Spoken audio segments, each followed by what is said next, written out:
Motor korang pernah jadi macam ni tak? Tak keluar power sebenar. Tu bukan sebab apa? Sebab motor pakai CDI standard. Pakai CDI SDT padu macam ni. Padu piau punya.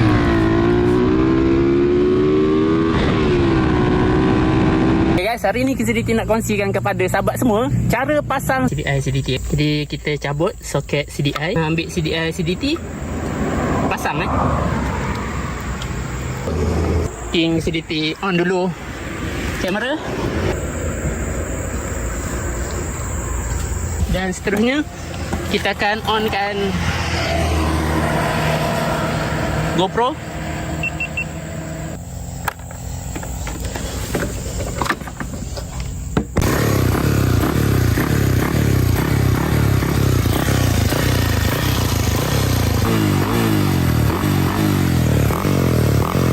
Test lah, okay.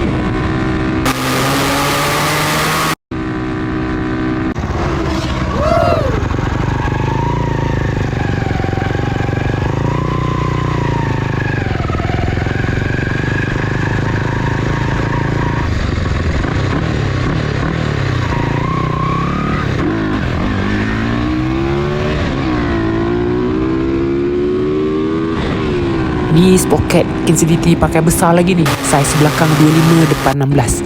Kena turun lagi 24, 23. Highway memang boleh pergi lebih 18. Untuk spek motor KCDT ni, KCDT set untuk standard modified. Kalau full modified boleh pergi lagi laju tu. Order terus sekarang di Shopee CDT sementara stok masih ada. Terima kasih support.